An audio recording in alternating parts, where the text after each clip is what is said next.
G'day guys, Tom and Wade coming at you live from Different Drop HQ on a very cold Sydney day. So what you do when it's cold? You drink Riesling.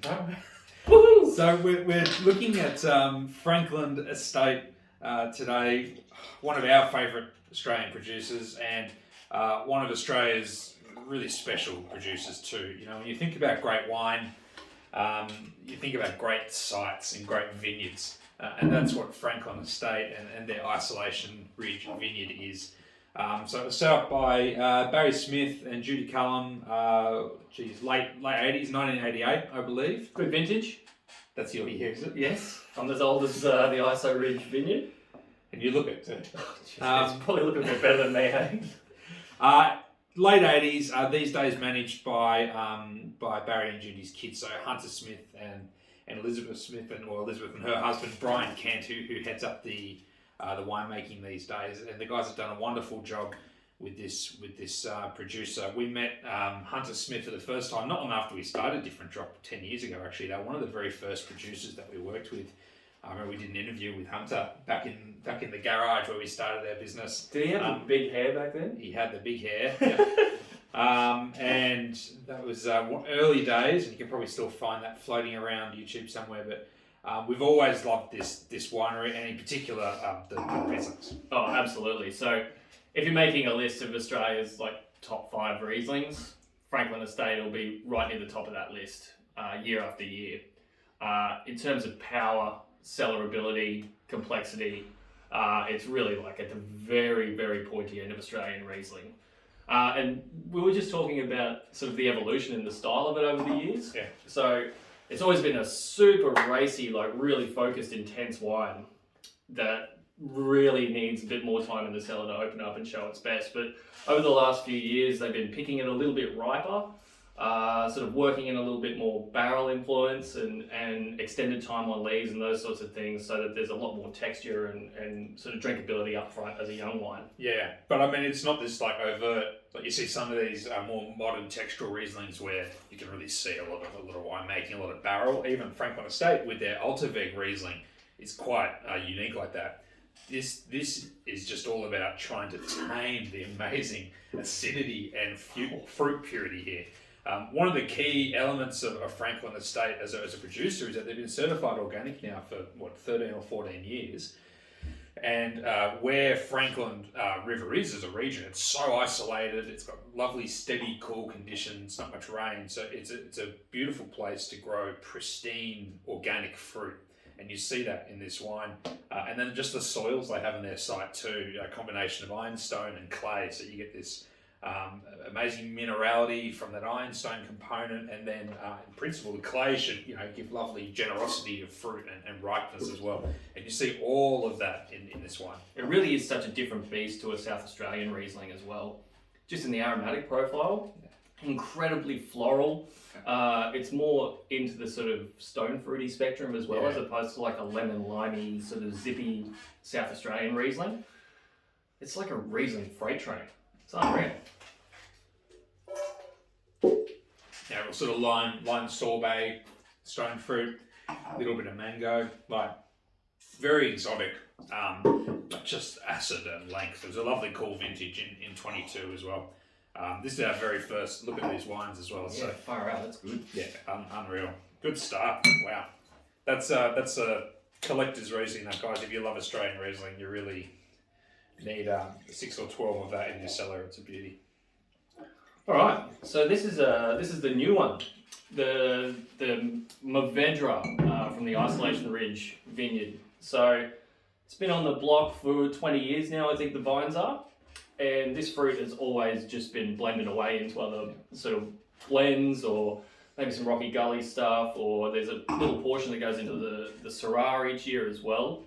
But this year, it's finally got its standalone bottling for the first time. How good's Mourvedre?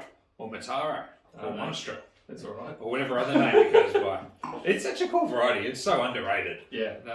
People don't think about Mourvedre on its own.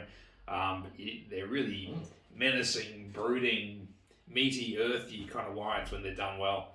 And I think fascinating to drink. Yeah, that's really interesting. It's got a real charcuterie. Yeah, smoked meat kind of character to it. Oh yeah.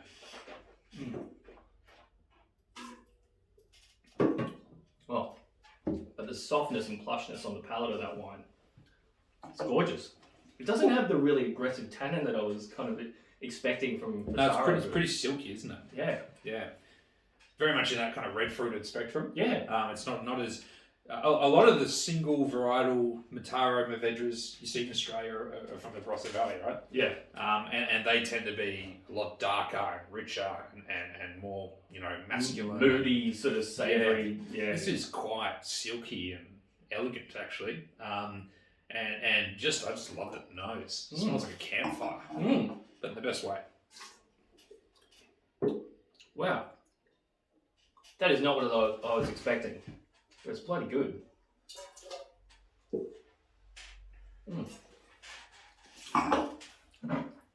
Very cool. All right, not much of that either, hey guys. Not much of any of these. They obviously single site wines, and over the years have developed quite a reputation. So you find them in a lot of great venues, like Different Drop, of course. And they're exported around the world as well. So there's never too much to go around. It's always an exciting day when you get our Frankland Estate allocation. Yeah, it's only ever a few dozen a year though, hey? So we don't have them for that long. Syrah, very much a Syrah in recent years. This wine, it has evolved as well over the years. I remember some of those early ones that we used to look at were pretty rich and powerful. It's become a lot more fine and elegant over the years. I know they're using a lot of larger format Mourvedre. Such a benefit to this wine because the fruit. What does that do, Wade? Explain what the large format oak does. So the bigger oak basically means you get sort of a slightly more oxygen ingress, but you get far less influence of like the oak flavour profile. So you think surface area of the wine touching the oak barrel, there's far more wine not touching the barrel than there is in a larger oak cask. Basically it's just a softer, more nuanced way of imparting that oak influence. And with cooler, more elegant wines from cooler climates like this, you really see the benefit because you don't just get this big smearing of oak character over the top. Yeah, well, I think this is like a 3,500 litre Mourvedre. Right, so if you think about that, that's a shitload of wine bottles. Yes. Yes, it is.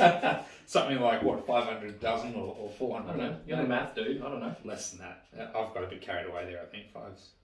No, that's about right.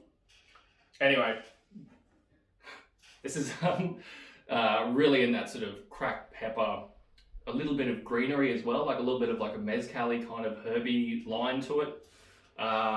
Black cherry and sort of those sort of fruit characters as opposed to like plum or blackberry or something like that. I can't believe how different that is from where this wine was 5 years ago, maybe. That's what this should look like. Yeah. It's sort of more Northern Rhone-esque in style as opposed to like a classic Aussie Shiraz, which is beautiful to see.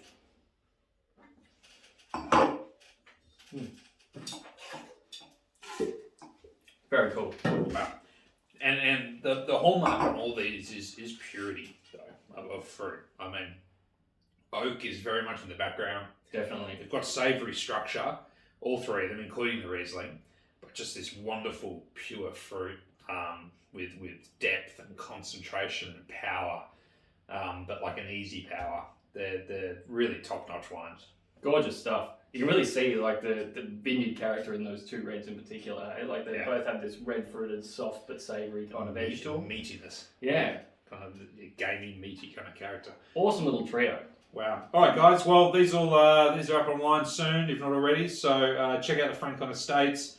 Can't recommend these wines highly enough, and great work to Hunter and Elizabeth and Brian and everyone there at the winery. So unreal. Cheers, guys. Ta.